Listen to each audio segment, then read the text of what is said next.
Perkenalkan, nama saya Pradani Sibarani dari kelas TIP D201. Di sini saya akan mengerjakan UAS mata kuliah Statistika dan Probabilitas. Di sini saya akan mengerjakan soal regresi sederhana dan korelasi sederhana. Di sini saya sudah mempunyai datanya. Kita copy dan kita paste ke SPSS-nya.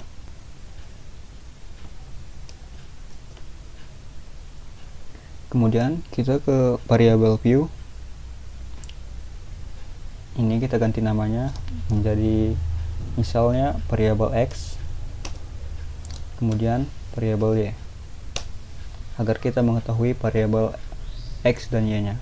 Kemudian untuk desimal buat 0, karena kita tidak memakai angka desimal dalam data kita.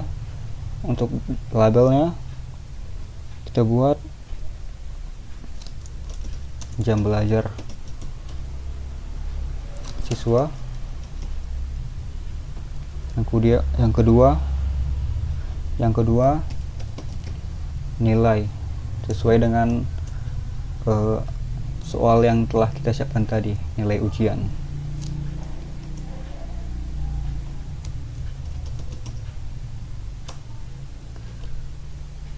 Kemudian kita ke data view. Ini tadi data yang telah kita ubah di dalam variable view. Ini jam belajar siswa dan Y itu untuk nilai ujian. Kemudian kita akan melakukan perhitungannya. Kita klik analyze, pilih regression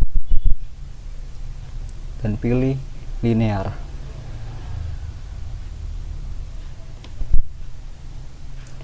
Nah, untuk variabel x kita buat ke independen, dan untuk variabel y kita buat ke dependen.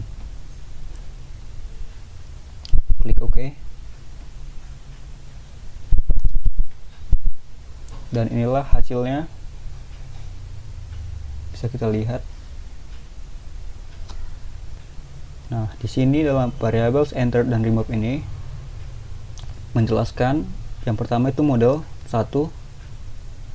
Ini menunjukkan nomor model. Dalam kasus ini hanya ada satu model yang dijalankan sehingga angka model 1. Berarti kita menjalankan hanya satu model saja. Yang kedua, variables entered ini menunjukkan variabel independen yang dimasukkan ke dalam model regresi. Dalam kasus ini variabel jam belajar dimasukkan ke dalam model ini. Dan ini untuk variables remove menunjukkan variabel yang dikeluarkan dari model regresi. Sini kan kosong, berarti kita tidak ada data yang terhapus, sehingga kolom ini kosong atau diisi dengan titik.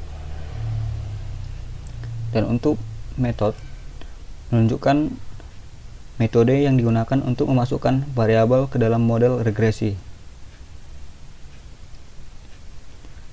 Lanjut ke model summary. Sama seperti variables entered, model ini menunjukkan hanya ada satu model yang dijalankan. Yang kedua, untuk R, ini adalah koefisien korelasi antara variabel independen dan dependen. Nilai R sama dengan 1000, menunjukkan korelasi yang sempurna dan positif antara jam belajar dan nilai ujian. Dan untuk R square, ini adalah koefisien determinasi yang menunjukkan proporsi variansi dalam variabel dependen nilai ujian yang dapat dijelaskan oleh variabel independen jam belajar. Nilai R square sama dengan 1000, berarti 100% variansi dalam nilai ujian dapat dijelaskan oleh jam belajar. Untuk adjusted R square, ini adalah R kuadrat yang disesuaikan untuk jumlah variabel independen dalam model dan ukuran sampel. Untuk standar error dari estimasi yang mengukur seberapa baik model regresi memprediksi nilai variabel dependen. Nilai standar error yang lebih kecil menunjukkan prediksi yang lebih akurat. Dalam kasus ini, standard error of the estimate sama dengan 0,000, menunjukkan bahwa model regresi memberikan prediksi yang sempurna tanpa error. Untuk bagian ANOVA, model ini sama seperti yang tadi, hanya satu model. Untuk sum of squares, ini menunjukkan jumlah kuadrat yang terkait dengan regresi dan residual. Regression of squares yang nilainya 2062.500 ini adalah variabilitas dalam nilai ujian yang dijelaskan oleh variabel jam belajar.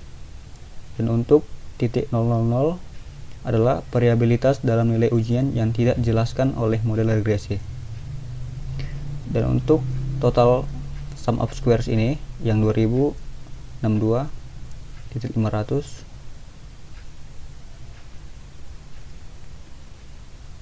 adalah total variabilitas dalam nilai ujian. Untuk DF atau degrees of freedom, 1 adalah jumlah derajat kebebasan untuk regresi yang biasanya sama dengan jumlah variabel independen. Untuk 8 adalah jumlah derajat kebebasan untuk error atau residual yang biasanya sama dengan total jumlah pengamatan dikurangi jumlah parameter yang diestimasi N kurang K kurang 1. Dan untuk nilai 9 adalah total derajat kebebasan yang biasanya sama dengan total jumlah pengamatan dikurangi 1 gak kurung N kurang 1 tutup kurung. Mean of square, ini adalah sum of squares dibagi dengan degrees of freedom. Untuk coefficients, model 1 sama seperti yang tadi adalah model yang dijalankan hanya satu model. Dan untuk unstandard digit B, ini adalah koefisien regresi yang tidak distandarisasi. Constant intercept sama dengan 45.000 adalah intercept yang merupakan nilai ujian ketika jam belajar adalah 0. Dan untuk 5.000 adalah slope yang menunjukkan perubahan dalam nilai ujian untuk setiap peningkatan 1 unit dalam 1 jam belajar. Yang artinya dalam tiap belajar nilai akan tambah sebesar 5 poin. Kemudian soal kedua adalah korelasi sederhana. Di sini saya telah mempunyai tabelnya. Kita pilih dan kita copy, kita paste di SPSS.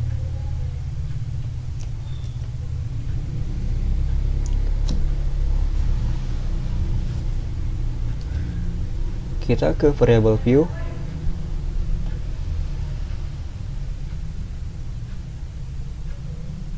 kita ubah name-nya menjadi X agar lebih mudah,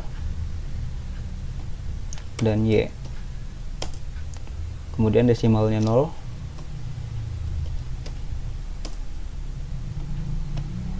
karena kita tidak memakai angka desimal.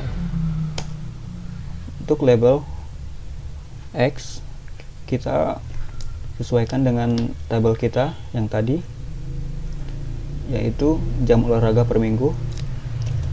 Jam olahraga per minggu. Kemudian untuk Y, tingkat stres.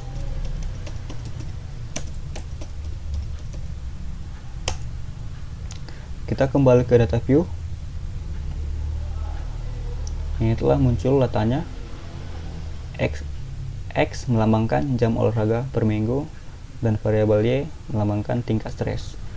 Kita hitung, kemudian kita ke analyze, kita pilih correlate dan kita pilih bivariate.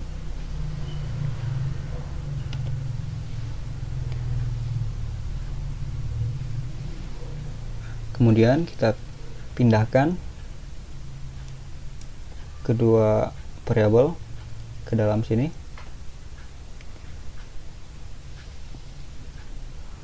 Kita pilih correlation coefficients-nya adalah percent, test of significance to Theo, dan ini kita centang oke.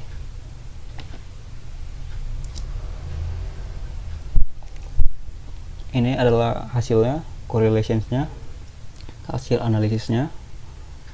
Untuk jam olahraga per minggu, ini menunjukkan dua variabel yang dianalisis, yaitu jam olahraga per minggu dan tingkat stres. Untuk percent correlation di bagian jam olahraga per minggu adalah 1, karena suatu variabel selalu memiliki korelasi sempurna dengan dirinya sendiri, maka dia selalu 1. Dan percent correlation ini dia minus titik 996. Ini adalah koefisien korelasi persen antara jam olahraga per minggu dan tingkat stres. Nilai minus 0.996 menunjukkan korelasi yang sangat kuat dan negatif antara kedua variabel jam olahraga per minggu dan tingkat stres. Kemudian sig 2 Theo yang hasilnya titik 000 adalah nilai p-value yang menunjukkan signifikansi statistik dari korelasi. Nilai titik 000 menunjukkan bahwa korelasi ini sangat signifikan secara statistik. Untuk nilai n menunjukkan jumlah observasi yang digunakan dalam analisis adalah 10, yang artinya adalah 10 karyawan. Hasil ini menunjukkan bahwa terdapat hubungan yang sangat kuat dan negatif antara jumlah jam olahraga per minggu dan tingkat stres karyawan. Korelasi yang signifikan secara statistik pada tingkat 0.001 mengindikasikan bahwa semakin banyak jam yang dihabiskan untuk berolahraga, semakin rendah tingkat stres yang dirasakan oleh karyawan. Sekian dari saya, terima kasih.